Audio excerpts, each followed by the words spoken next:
دور بھاگے گا، بیزاری اختیار کرے گا، پسند نہیں کرے گا، اختیار نہیں کرے گا، وہ ہم میں سے نہیں، اس امت سے نہیں ہے۔ برادران اسلام، کیوں اتنی بڑی بات اللہ کے نبی صلی اللہ علیہ وسلم نے کہہ دیا ہے؟ حالانکہ ہم لوگ سوچتے ہیں کہ نکاح کرنے سے انسان کے اوپر بوجھ بڑھ جاتا ہے۔ ایک پیٹ پالنے کی ذمہ داری کہاں ہے؟ دو چار پیٹ پالنے کی ذمہ داری کہاں ہے؟ اتنی ذمہ داری کیا آدمی کے اوپر ڈال کر انسان کو بوجھل بنا دینا چاہتا ہے اسلام اور اللہ کے نبی صلی اللہ علیہ وسلم؟ نہیں۔ برادران اسلام اور میرے دینی ماں اور بہنوں، اسلام ہمیں نکاح کے جوڑے میں، نکاح کے بندھن میں بندھے جانے کے بعد ہمیں ایک موقع دیتا ہے، ہمیں جانچنا چاہتا ہے کہ یہ لوگ اسلام کے دائرے میں اپنے آپ کو کہاں تک ثابت کریں گے۔ برادران اسلام، میری دینی ماں اور بہنوں، غور طلب بات یہ ہے کہ جب تک لڑکی اپنے باپ کے گھر میں ہے اس وقت تک اس کی کوئی ذمہ داری نہیں۔ روئے دھوئے اپنے بات کو منوا لیے اور اپنے خواہشات کو پورا کر لیے، اسکول پڑھ لیے، لائے اور جو بھی پکا کھائے، گھر کے اندر آرام سے رہے، چار دیواری کے اندر۔ اپنے آپ کو ثابت کرنے کا موقع نہیں ملا۔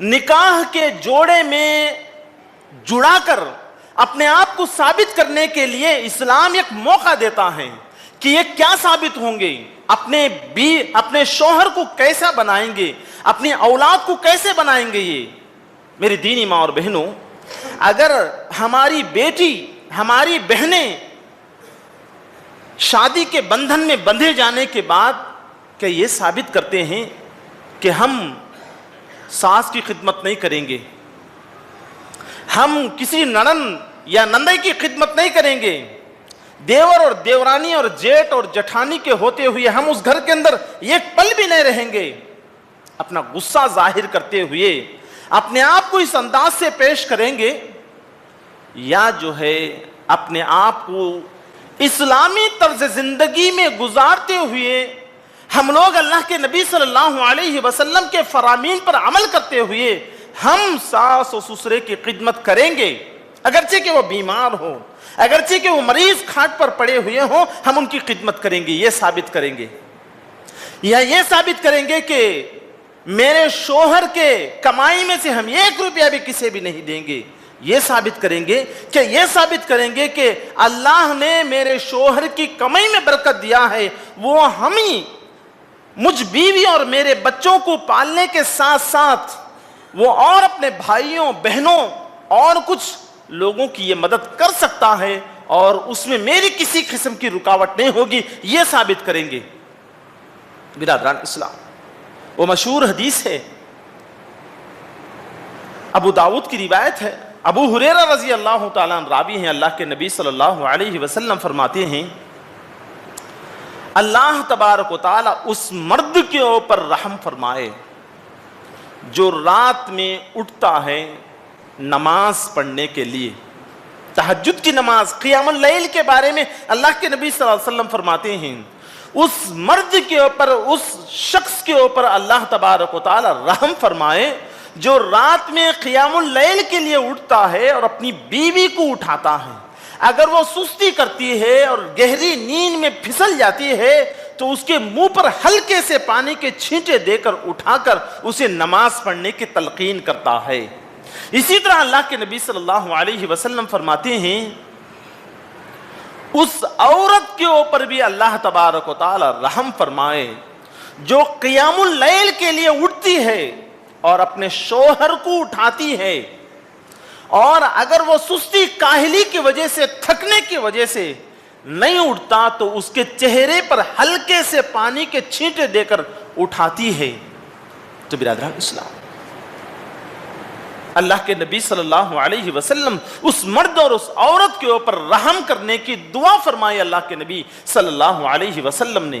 ہمارے گھر کا ماحول دیکھیے، شادی ہو گئی، عورتوں کی ذمہ داری ہے، مرد کی ذمہ داری ہے، اب یہ خاندان کا وجود وہاں سے شروع ہوتا ہے، ایک مرد اور ایک عورت کے نکاح کے بندھن میں بندھے جانے کے بعد سے، مگر ان کا ماحول شروع سے دیر سے سونا اور دیر سے اٹھنا، تو یہ خود جو ہے نیکی کی راہ پر گامزن نہیں، اپنی اولاد کو کیا سدھاریں گے؟ اپنے ماتحت میں دیور اور دیورانی کو کیا سدھاریں گے؟ اپنے نڑن اور نندئی کو کیا سمجھائیں گے؟ اپنے ماتحت میں رہنے والے بچوں کو کیا سدھاریں گے؟ برادران اسلام، میری دینی ماں اور بہنوں، آپ کے سامنے ایک مختصر سا واقعہ پیش کرنا چاہتا ہوں، حضرت ام سلیم رضی اللہ تعالی عنہا کا۔ یہ انصاریہ صحابیہ ہیں۔ ام سلیم رضی اللہ تعالی عنہ، ان کا نکاح اسلام سے پہلے مالک بن نضر نامی ایک شخص سے ہو جاتا ہے، اور مدینے کے اندر جو ہے اولین اسلام قبول کرنے والوں میں سے حضرت ام سلیم رضی اللہ تعالیٰ عنہ ہیں، اور وہ اپنے شوہر کو بار بار کہتی ہے مالک بن نضر سے کہ دیکھو اسلام قبول کر لو، تمہارے لیے آخرت کا نجات کا ذریعہ ہے یہ، مگر وہ کسی بھی حال میں یہ جو ہے ماننے کے لیے تیار نہیں ہے، اور وہاں سے بیوی سے بیزار ہو کر ملک شام کی طرف سفر کرتا اور وہیں پر انتقال ہو جاتا ہے۔ مالک بن نضر سے ام سلیم کو ایک بیٹا حضرت انس رضی اللہ تعالی عنہ، آپ اگر حدیث کی کتابوں میں دیکھیں گے تو انس بن مالک رضی اللہ تعالیٰ عنہ کے بے شمار روایتیں موجود ہیں۔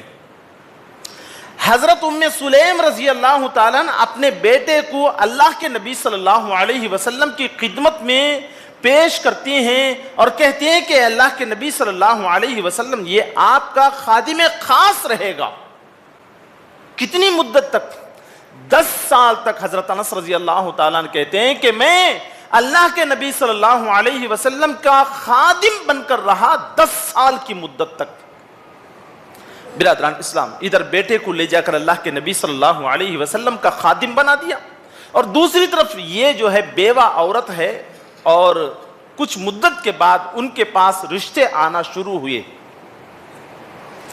اور ان رشتے بھیجنے والوں میں سے ایک شخص ابو طلحہ رضی اللہ تعالی عنہ۔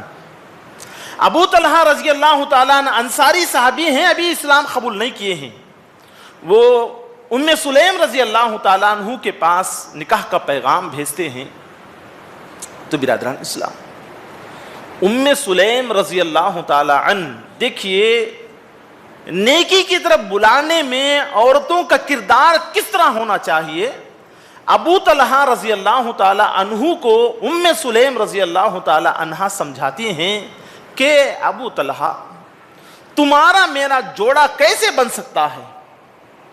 میں تو ایک اللہ کی عبادت کرنے والی ہوں، اور میں محمد صلی اللہ علیہ وسلم کو آخری رسول ماننے والی ہوں، اور تم ایسے ہو کہ ایک پتھر کی پوجا کرنے والے ہو۔ تم ایک سنتراش نے کسی پتھر کو لے آیا، اس پر چڑھ کر بیٹھ کر اس کی کچھ ناک آنکھ کان بنا دیا، تو تم اس کو خدا ماننے لگے، اپنے حاجت روا اس کو سمجھنے لگے۔ ایک نجار کسی لکڑی کے اندر جو ہے کچھ شکل و صورت بنا دیا، اور اس کو جو ہے تم خدا سمجھنے لگے۔ یہ توڑنے سے نیچے گرنے سے ٹوٹ جاتا ہے اور جلانے سے جل جاتی ہے، اس کو تم خدا بناتے ہو، اپنے نفع نقصان کا مالک سمجھتے ہو۔ دیکھو، ہمارا بلکہ تمام انسانوں کا نفع نقصان کا مالک اللہ ہے، اور اسی کے اختیار میں ہے، جب جسے چاہے نفع دے، کسے چاہے نقصان دے، بیمار کرے شفا دے، وہ اس کے ہاتھ میں ہے۔ میرا ایمان یہ ہے، تمہارا ایمان وہ ہے، ہمارا دونوں کا جوڑا کیسے بن سکتا ہے؟ یہ سمجھانے کے بعد بڑے حکیمانہ انداز سے ابو طلحہ رضی اللہ تعالی عنہ سے کہتی ہیں کہ دیکھو ابو طلحہ، اگر تم اسلام قبول کر لو تو میں تمہارا اسلام قبول کرنا ہی میرا مہر میں سمجھوں گی، اور تم سے نکاح کرنے کے لیے تیار ہو جاؤں گی۔ مہر میں کوئی سونے کی چیز، کوئی جائیداد، کوئی زمین کے ٹکڑے، کوئی گھر، کوئی اور چیز انہوں نے خواہش نہیں ظاہر کیا۔ اسلام کی طرف کھینچنے کے لیے، اسلام میں انہیں بلانے کے لیے، اسلام کی دعوت کا کام کرتے ہوئے، اپنے مہر کی قربانی کرتے ہوئے انہوں نے ایک مثال قائم کر دی کہ اگر تم اسلام قبول کر لو تو یہی اسلام قبول کرنا میرا مہر قائم ہو جائے گا۔ کچھ ہی دیر کے لیے انہوں نے غور و تدبر کیا اور اسلام کے اندر داخل ہوئے، اور جو ہے دونوں کا نکاح ہو گیا۔ برادران اسلام، میری دینی ماں اور بہنوں، ام سلیم رضی اللہ تعالیٰ عنہ کے کردار، ان کے اخلاق، ان کے نمونہ زندگی ہمارے لیے ایک آئینہ ہے۔ ہم کیسے ثابت ہو رہے ہیں شادی کے بعد یا شادی سے پہلے، ہم کیسے ثابت ہو رہے ہیں؟ غصہ ہمارا ثابت ہو رہا ہے۔ لوگ یہ سمجھتے ہیں کہ بڑی غصے والی لڑکی ہے، بڑی سونے والی لڑکی ہے، بڑی لاپرواہی لڑکی ہے۔ یہ ہمارے نام سے یہ القاب جوڑے جا رہے ہیں، یا یہ جوڑے جا رہے ہیں کہ بڑی نمازی ہے، بڑی کلام اللہ کی تلاوت کرنے والی ہے، بڑے لوگوں کی ادب کرنے والی ہے، شوہر کی اطاعت و فرمانبرداری کرنے والی ہے، اپنی اولاد کی صحیح تربیت کرنے والی ہے۔ کہ یہ القاب سے ہمیں ملقب کیا جا رہا ہے، ان اوصاف سے ہمیں جوڑا جا رہا ہے، ذرا غور کرنے کی بات ہے۔ برادران اسلام، میری دینی ماں اور بہنوں، میں اس ام سلیم کے واقعے سے دو نقطوں کی باتیں آپ کے سامنے پیش کرنا چاہتا ہوں۔ وہ یہ ہے کہ ام سلیم رضی اللہ تعالی عنہا نے اپنے بیٹے کو اللہ کے نبی صلی اللہ علیہ وسلم کا خادم 10 سال تک بنایا، اور پھر اللہ کے نبی صلی اللہ علیہ وسلم سے گزارش کی کہ اللہ کے نبی صلی اللہ علیہ وسلم میرے بیٹے کے لیے آپ دعا فرمائیں۔ اللہ کے نبی صلی اللہ علیہ وسلم نے دعا فرمائی تو حضرت انس رضی اللہ تعالی عنہ، انس بن مالک رضی اللہ تعالی عنہ کہتے ہیں کہ مدینے کے مشہور مالداروں میں میرا شمار ہوتا ہے اللہ کے نبی صلی اللہ علیہ وسلم کی برکت سے، اور میری اولاد 129 اولاد میری ہوئی۔ اللہ کے نبی صلی اللہ علیہ وسلم نے برکت کی دعا کی، اولاد میں اور مال میں برکت کی دعا کی، تو ان کی اکیلے کی اولاد متعدد ازواج سے 129 اولاد، اور مالدار مدینے کے مشہور مالداروں میں ان کا شمار ہوتا تھا۔ اپنی اولاد کی تربیت اللہ کے نبی صلی اللہ علیہ وسلم کی خادم بنا کر انہوں نے اپنا حق ادا کیا، اور اپنے بیٹے